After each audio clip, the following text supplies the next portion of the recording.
And welcome, folks, to another edition of the Michigan Basketball Insider here on a Sunday with Tim McCormick. Michigan basketball underway.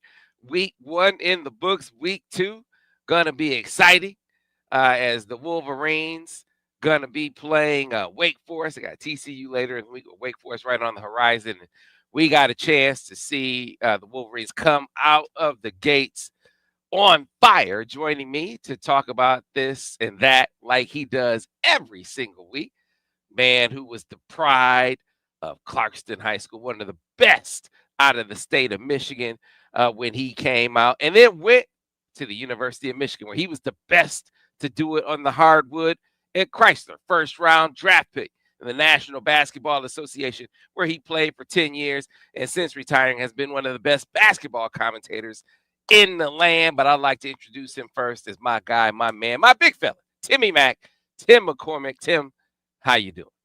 I'm happy, Sam. We're underway. We've got college hoops. We've got games to watch and scout and break down, emerging stars, storylines that are intriguing. I am good. Tim, I like to temper things. People say, yeah, you're optimistic, but I tend to be reserved in saying what teams are going to do. But man, as openers go, I don't know that I've been more impressed with Michigan basketball in an opener. Maybe I've been as impressed, but more, I don't know that I've been more impressed with a Michigan basketball team in an opener than I was with Michigan as they absolutely smoked Oakland. And no offense to Greg Kampe because he's a really good coach, really, really good program. Look at what Oakland played. They played a really good game against Purdue. But Michigan, they had nothing for Michigan. I'm wondering what you thought about that Michigan performance against Oakland back on Monday night.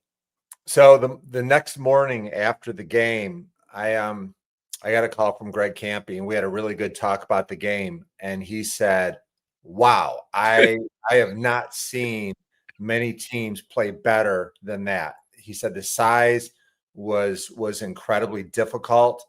He said that the adjustments that Michigan made. He said we had a game plan. We had some ideas on things we were going to try to take away, and every time we made an adjustment, they made another adjustment that we couldn't deal with. He was so impressed, and Greg's a basketball purist. He doesn't typically rave about anybody. That's the most I've ever heard him praise an opponent. And you're right. Does the Purdue game in which they were tied against Oakland at halftime tell you anything? Well, it tells me that Oakland really competed on the glass and won points in the paint against Purdue. That's a tough environment. Yeah. Am I impressed? Yes. And also, they were missing some key parts too, and it didn't seem to matter. I thought Morez Johnson was like a young version of Jalen Duren from the Pistons. You see the comparison? Like he's a stud physically, and he's a ball chaser. He's a natural blockout guy. He just feels like every rebound is his, and he brings a physical presence. I saw him play at the Top 100 camp, and after practice, he came up and we had a really good conversation. And I said, when did you decide that Michigan was the place for you? And he said, all of the other coaches were so jammed up in the recruiting during the portal that they would do Zoom calls. And it was nice. It was good information. He said, Dusty May came to my school and he met with me face to face, and he showed me videos and how they play and how I could be impactful. I knew immediately that was the right place. And I also said, do you remember that game against between Illinois and Michigan last year at Chrysler, in which Illinois grabbed basically every rebound they could? And he said, yeah, he remembers that he was hurt. That was the first game after his injury, but it really struck him how much Michigan needed some help on the glass. I was struck by how well they shared the basketball. And every guy made like a pass that I was like, man, that was an outstanding pass. Every guy. Especially Trey McKenney. I didn't know he could pass like that. Yeah, it was impressive to see that kind of acumen across the board. Now, it can be infectious and they were really feeling it and everybody was hitting shots that accentuates the passes. But Dusty kind of he pointed it out after the game. He said we're such an excellent, so we're a tremendous passing team that we're going to lean into that, right? And you talking about his big fellas, and you saw it again from Aday, from your big fellas, obviously going all the way to your point guard Elliot Cadeau.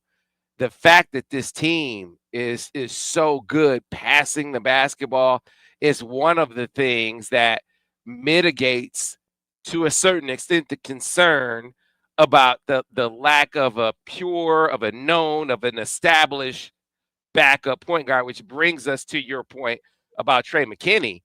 I mean, you look at the box score and you see the 6 of 8 for 3-point land. He was obviously on fire, making up for whatever concerns you may have had about his shooting in the exhibition season. But to me, it was him running the team in a backup role for Elliot Cadeau in the game. That was encouraging. I mean, it's not to be all end all. Tim doesn't tell you how it's going to be the entire season, but it was an encouraging showing from your young fella that he was able to handle it in that role. And Tim's Dusty said, hey, we know we're going to have a challenge when teams pressure us, when teams get up in us, but we have pressure relievers for teams that are going to, kind of try to give us some trouble with pressure in the basketball, and Elliot's not in the game. We're an excellent passing team, and we think we're going to be able to handle that. Yeah, and there are adjustments. They're probably pretty subtle. It'd be hard to really pick up what they are at times. But this is as simple as I can put it. If Elliot Cadeau is in the game and he's doing what he can do, he's running the offense, he's driving, he's reading the opponent. Michigan is a top 10, maybe top 5 team in the country. If Elliot Cadeau is out, if he's not playing, top 20, and their long-term potential is much less. Do you like Trey McKenney as a backup point guard? I don't think so, because as a freshman, all I want to do is say, hey, go stay in the corner. We're going to throw you the ball, make a 3. Okay. And then as he does that, he starts to gain confidence. That was the perfect role for him against Oakland. I don't want him thinking about, oh my God, I've got to break the press. Where am I going with the next pass? What is this play again? I've only been on campus for a short period of time. There's so much that you get overloaded with. Same thing with Winters Grady. Winters Grady is going to win a game or 2 for Michigan this year. He's that good shooting. Is he better than Damari Burnett?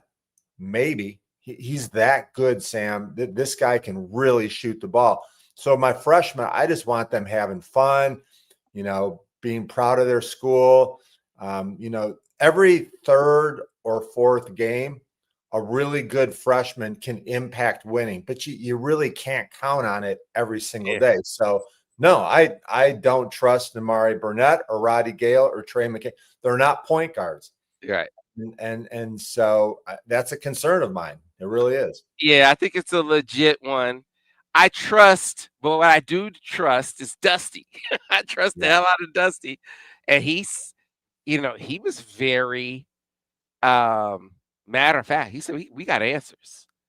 And he's not, you know what I found about Dusty that is different from most coaches? I don't know if you've noticed this, Tim. He's very honest in what he believes they're really good at, or their strengths are. Like, hey, if he feels like they're really good at something, they're going to be able to handle something against whatever team they're facing, he'll tell you. If he feels like, this is a problem, he'll tell you that too. In the short time, I guess we've known him a little while too, going back to when he first started, but in his capacity as Michigan's basketball coach, very short time, like, he's very candid. If the team has a problem, he'll be like, man, this is a problem. I don't know how we're going to deal with that. But if he feels like we got it, no, we got to answer for that. And he was like, hey, man, yeah, we know we got one kind of proven guy as a point guard, but we feel like LJ is going to really come along. But hey, if we have teams that are going to try to get up in us and press us and give us issue, we have an answer. Like, I'm not really concerned about that. I took some confidence from that, Tim. So, yeah, I'm not saying it's not an issue, but getting back to what Greg Kampe said, he said every time we came with, you know, we had a game plan. Every time we put in something from our game plan, Michigan had an answer for it. I feel like Dusty's going to have an answer for what teams throw at him. Sam, let me be really clear. When coaches make subtle adjustments in the game, the foundation for those changes started in practice. You don't just say, hey, you know, we usually run this play to the left. Let's run it to the right today just to throw them off. Here's two examples. I was at practice on Thursday, and when you play Wake Forest, you've got to be really good at moving laterally on defense and covering up the gaps. So Dusty says, let's get out the weights, okay? Each player in their shell drill where you've got the defenders spread out all around the court, they're holding 2 5-pound dumbbells with their arms straight out like a 747, okay? And they were going through their drill, sliding, talking, closing out to potential shooters with a 5-pound weight in both hands.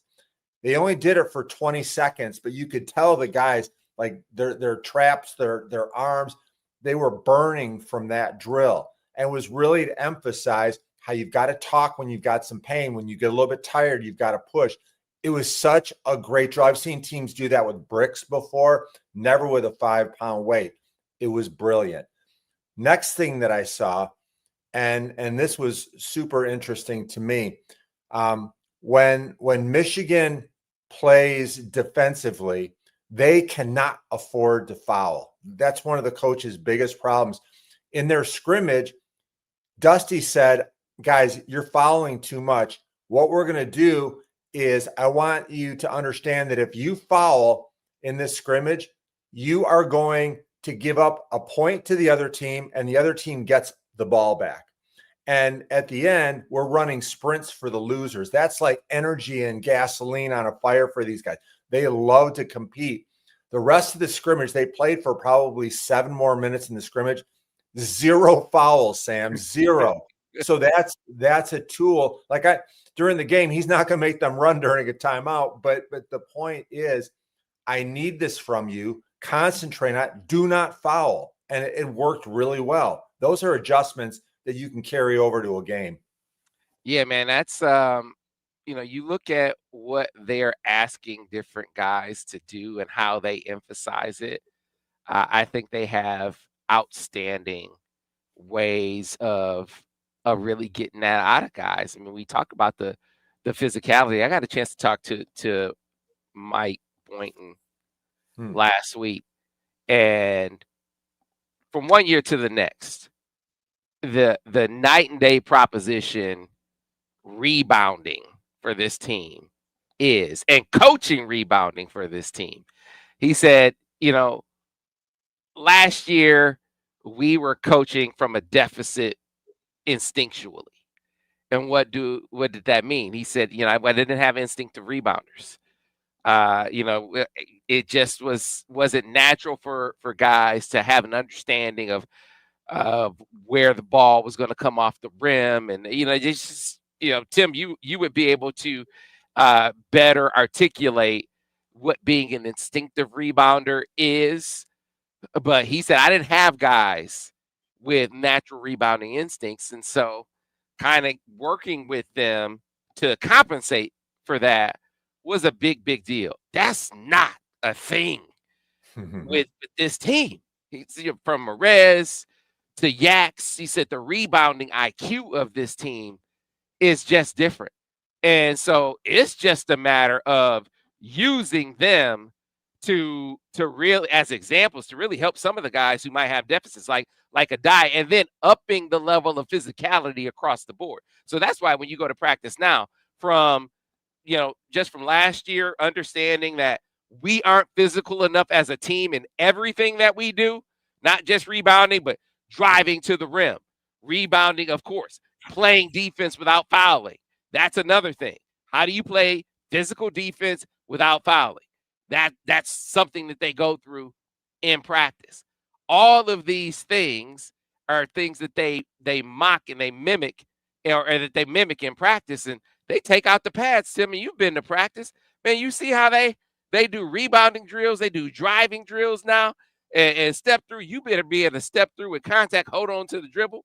Or all of these things are, I think, things that Dusty and his coaching staff do an amazing job of taking a drill and using it to kind of ingrain it into the brains of their players in ways they could take it to the court. Now, Tim, I want to be able to get to questions from the crowd because they're starting to come in from the folks, and they want to know, just to get one to you real quick before we start to, before we get out of here.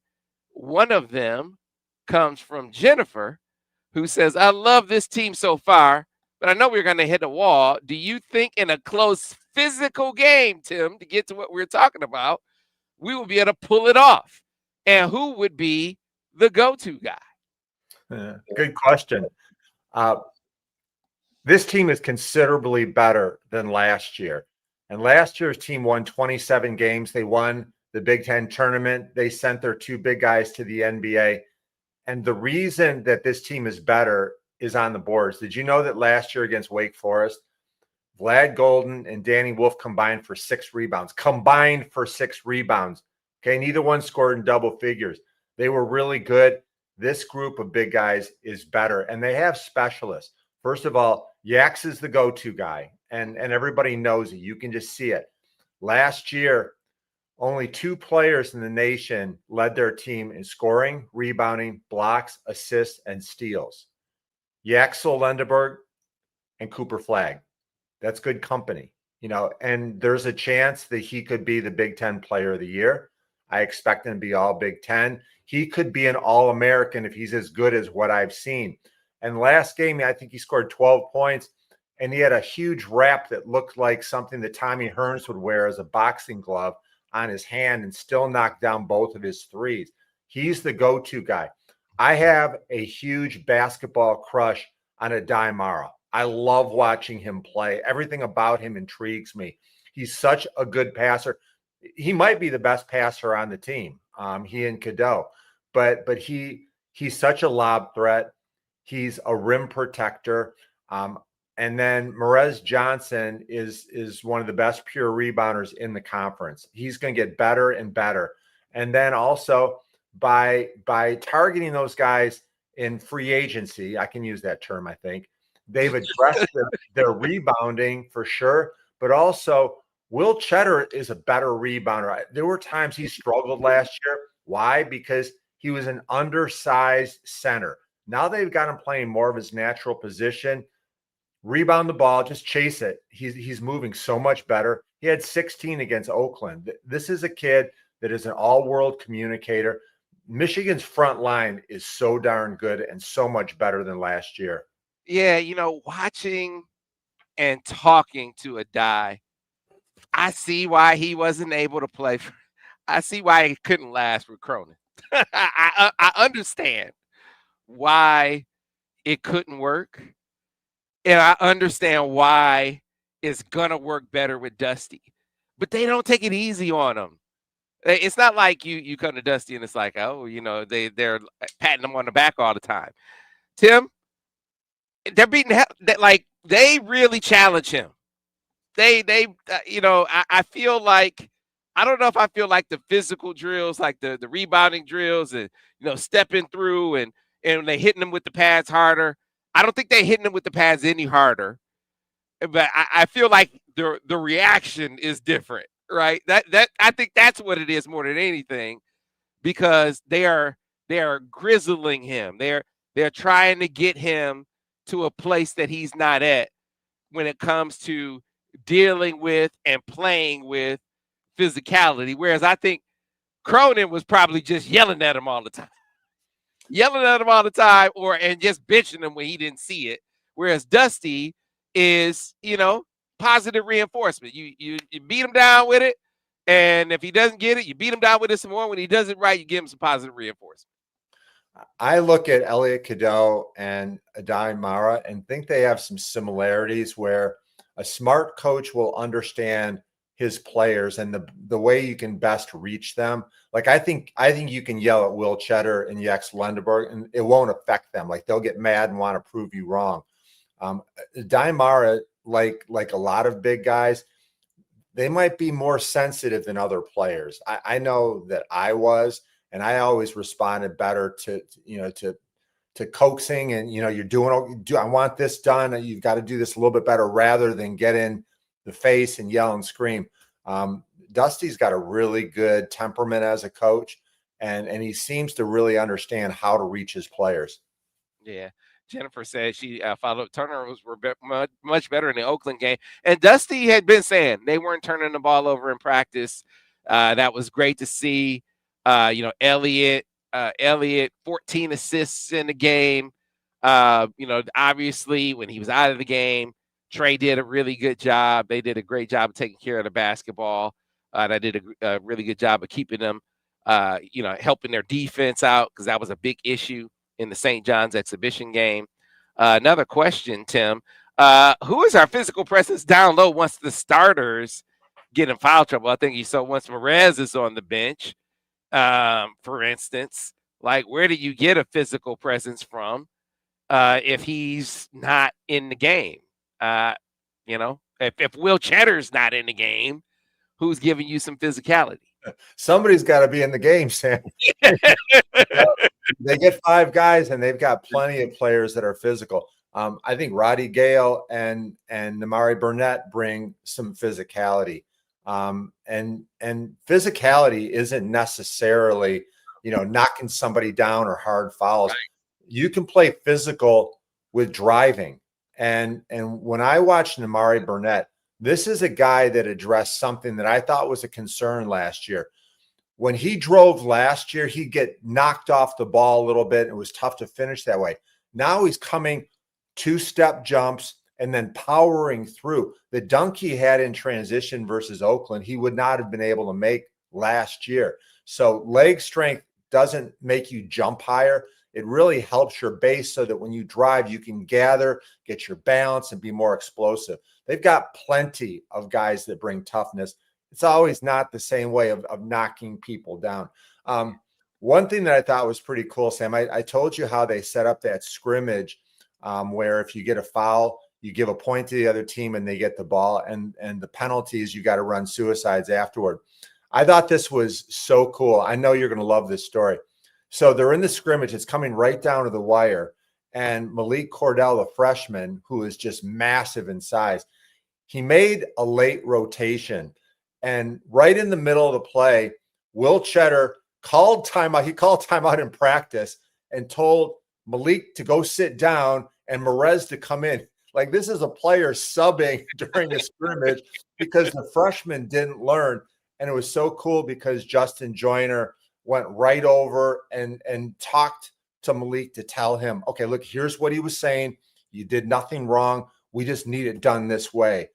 When your best players are coaching, that means that you've got a really, really good chemistry with your team. Yeah, and Tim, I want to emphasize a point you made that shouldn't be lost. It's subtle, but it's not, because I talked about it a minute ago, where you were talking about Namari driving. His physicality is not just knocking guys on their butt. It's driving. They work on it. Dusty put that in practice. That's part of the drill. Like, for every guy, you got to be able to play through contact. And so physicality without fouling, physicality in driving, I mean, that is a part of practice now. Like, I mean, they got the pads out. It's not just Tom Izzo doing that. Mm-hmm. So you go to a Michigan practice, you're going to see them driving through a gauntlet. Imagine a gauntlet. Driving through a gauntlet, rebounding through a gauntlet. You're going to see it. And so if Namari's better, it's weight room, but it's also in practice. You see him having to do that. Roddy Gale having to do that. Trey McKenney having to do that. All those guys have to do that. So really big deal, Tim. I wanted to get your take before because we're running short on time. Some of the guys that we don't really get a chance to see. You just mentioned Malik Cordell. I was impressed in a little bit of action that we saw in practice. He was farther along than I expected to see him be as a freshman. Any of the other guys that we don't get a chance to see as much that you maybe got an impression of that you kind of down the line, you kind of think, they're going to be players? What do you think? I've got one for you. And you're going to love him because he's a worker. He's no nonsense and has a massively bright future. Ricky Liburd is a freshman. I had never heard of him before he stepped on campus. He was not highly recruited. He's got length. He's got toughness. He wins every sprint. He's got 3-point range. No nonsense guy, Sam. He is going to be a factor. And when you think about Michigan losing Nimari Burnett, Roddy Gale, who the X won't be back. You're going to need some guys that can step into this program and carry it forward. I love his game. I think he's going to be really, really good for Michigan. That's outstanding, Tim. So they say he can really shoot it. He can really shoot the basketball. And that's an interesting concept in the day and age of transfer portal, roster retention, roster building. Dusty has taken guys that are developmental guys that you feel like he's going to have, and with the idea that you redshirt them and put them in the incubator, and then once your main guys move along, that these guys are ready to step to the fore. Now, that if that works, it is outstanding. The danger, the risk is that someone's going to come along and say, hey, you know what, jump in the portal and come play for me right now. Right. But, Dusty obviously is building the kind of relationship with these guys, the kind of trust with these guys to say, hey, come in, redshirt. I'm going to develop you, and I'm going to make you be what these guys that I have that are going in the first round, like a Danny Wolf, Jackson Lindeborg, instead of going to the NBA draft, coming to play for me. I'm going to do with you what I did with them. I think that goes a long way with getting a kid who can maybe go someplace else and play, or after he's in the program for a minute, go someplace and play, as opposed to maybe coming along a little slower, getting him to stay and wait his turn here at Michigan. Yeah, a lot of college players today are about the money. Where can I get the most NIL? And after playing a year, where can I get a little bit more next year? And when I said that Ricky Liburd is not he's a no-nonsense kid, he's not here to make money. He's here to become a basketball player, and he's bought in. And when Dusty recruited him, he was very frank and said, look, you're going to redshirt. We've got veterans at your position, but we're going to work with you and make you better, and you're going to be a star someday. And that's what I see. I see him being a major contributor for this Michigan team. Well, it was a great opener. 6 for 8 to wrap things up. 6 for 8 from 3 from Trey McKenney. I had to shout out young fella from Flint, Michigan. 14 assists from Elliot Cadeau. I mean, I see like everyone everyone who played was in double figures. That they had 7 players in double figures in the game. It was just a tremendous performance, Tim. And the same team that really played Purdue really well. It was a great opening week performance. Week 2 got to be more difficult, Tim, as they take on Wake Forest. Great preview there. They end the week with TCU. And we'll be back next week or later in the week to talk about it. Tim, it's going to be a fun week of basketball, my friend. Can't wait. So, Sam, I want to hype a project that I'm doing. And, yes, sir. And I learned how to host a podcast from the best, from you. And so I'm really excited. I started the Go Blue Hoops podcast last week. People can subscribe at Hale Media Group. And I break down the games, obviously, but the thing that I am most excited about is over the course of my career, I've gotten a chance to meet hundreds of Michigan basketball players from all the different decades. And my first podcast, Cassie Russell, over your back shoulder there, the house that Cassie built, was just such, I think, an interesting interview. Glenn Rice is number 2. Gary Grant's number 3. I'm going to bring you inside information if you check it out. I'm really excited about it.